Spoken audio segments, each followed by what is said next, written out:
Jangan lupa like, komen, dan subscribe channel YouTube TVRI Bengkulu, serta nyalakan lonceng notifikasinya.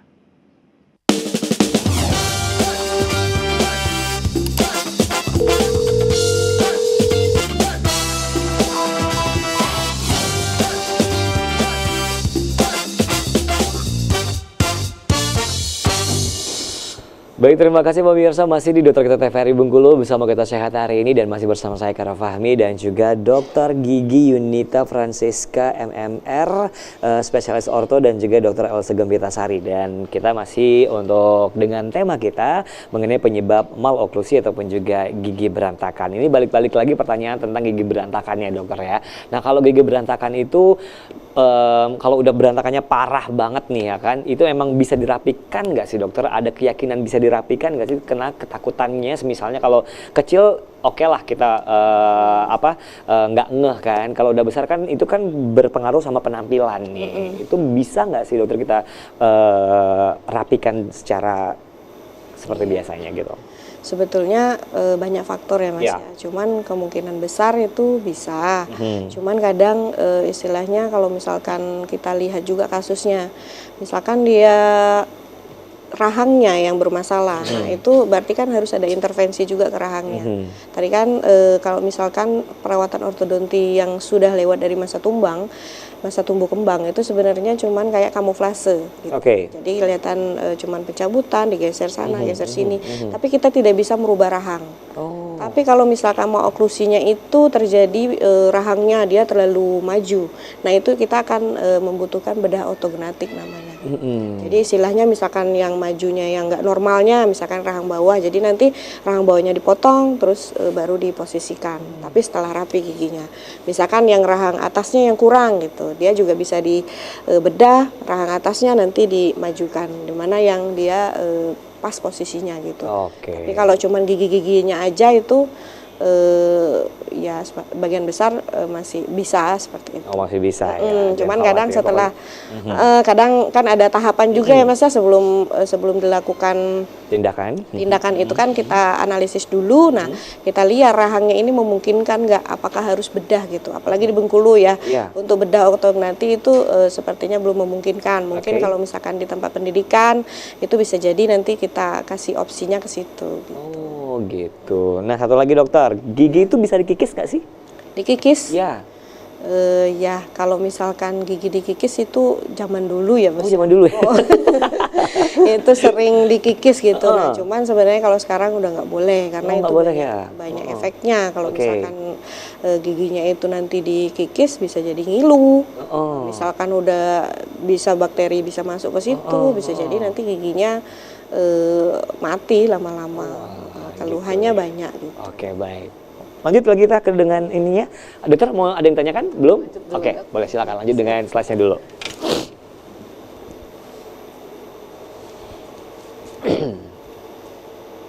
Oke, selanjutnya yang tadi sudah disinggung juga karies dental tadi. Jadi istilahnya misalkan dia terjadi karies di situ, jelas kalau misalkan karies itu gigi itu kan misalkan posisinya gini, terus karies setengah. Nah, gigi lainnya ikutan bergeser menutupi space tadi sehingga dia kurang ruang nantinya. Itu bisa jadi kemudian juga restorasinya. Jadi misalkan restorasi itu tambalan. Jadi kadang misalkan untuk dari anak-anak pun sudah dilakukan penambalan gitu. Cuman kalau misalkan penambalan yang tidak tepat itu nanti bisa jadi gigi antagonisnya atau gigi sebelahnya dia juga nggak pas posisinya. Kemudian, nah ini yang paling sering menyebabkan dari gigi berantakan itu kebiasaan atau bad habit. Nah, jadi yang tadi sudah disebutkan kayak misalkan menghisap jari yang tadi itu jempol tadi, kemudian ada juga tongue thrusting. Tongue thrusting ini dia menjulurkan lidah. Bisa jadi kalau misalkan dia menjulurkan lidahnya ke atas itu giginya bisa jadi open. Open itu gigi rahang atas dan rahang bawahnya dia tidak bisa menyatu. Terus juga tangnya ini juga disodor-sodorkan ke rahang bawah sehingga biasanya rahang bawahnya dia jadi lebih maju. Kemudian juga yang tadi ada menggigit jari, dia kadang biasanya anak-anak di sekolah nggak sadar gigit-gigit ini kuku gitu. Nah itu juga bisa bikin gigit bibir apalagi. Jadi misalkan biasanya dia suka gigit bibir bawah. Jadi kalau misalkan suka gigit bawah, rahang bawahnya itu dia tidak berkembang, rahang atasnya dia jadi lebih maju. Jadi mundur rahang ininya ya, rahang bawahnya. Kemudian dia juga ada kelainan menelan. Kelainan menelan ini dia itu saat menelan, kalau kita normalnya menelan lidahnya nggak maju gitu. Cuman ada yang kelainan menelan biasanya dia kalau ngedot lama. Jadi kalau ngedot lama itu dia menelannya itu dia maju dulu gitu lidahnya, itu bisa juga sama kayak ini tongue sucking itu. Kemudian bicaranya, terus juga ada pernapasan, kayak dia bernapas lewat mulut itu. Kemudian misalkan bernapas lewat mulut tadi, dia bisa menyempit gigi rahang atasnya.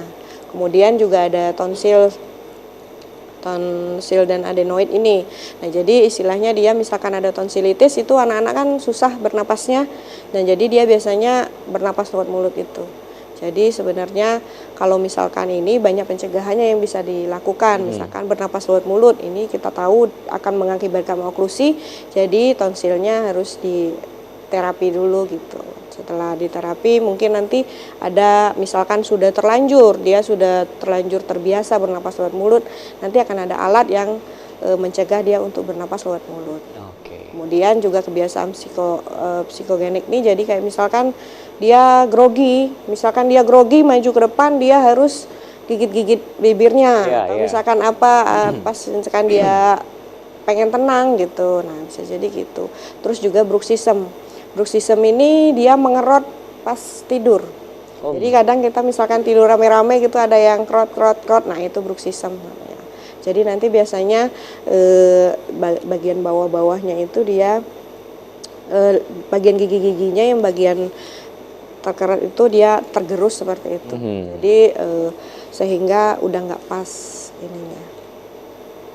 Kemudian persamaan dari semuanya itu tadi, dia itu mempunyai gaya yang tidak normal, sehingga jika dilakukan berulang kali akan menciptakan deformitas yang permanen pada sistem neuromuskuletalnya. Jadi istilahnya rahang atas rahang bawahnya yang sedang berkembang, sehingga ini istilahnya menyebabkan maloklusi. Tapi itu juga tergantung dari intensitas, durasinya, sama kebiasaan buruk yang dilakukan seperti itu. Ya, kalau untuk perawatan dari bad habitnya itu ya dia yang tergantung bad habit yang dilakukan. Jadi kayak misalkan dia bernapas lewat mulut, tadi dilihat dulu, kita tes dulu penyebabnya sebenarnya apa. Kalau misalkan dia karena tonsilnya ini, ya tonsilnya yang harus diterapi dulu seperti itu. Kemudian misalkan tadi ada dia menghisap jari, ya jarinya harus biasanya dikasih pengingat gitu. Ya. Kira-kira.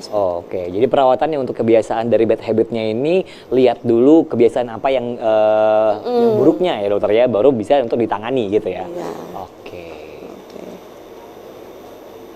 Ya. Selanjutnya perawatannya ini, perawatan ortodonti itu dia itu harus dilakukan secara komprehensif gitu. Jadi dia menyeluruh, jadi dari anamnesa awal kita harus tahu ini penyebabnya apa, apakah masih ada kebiasaan buruk yang dilakukan. Nah biasanya yang paling sering itu bernapas lewat mulut sama gigit bibir, atau misalkan menjulurkan lidah. Nah itu nanti saat terapi perawatan ortodontinya juga akan ditambahkan piranti-piranti atau aksesoris yang untuk mencegah untuk mencegah kebiasaan buruknya tadi. Kalau misalkan enggak, itu enggak bisa.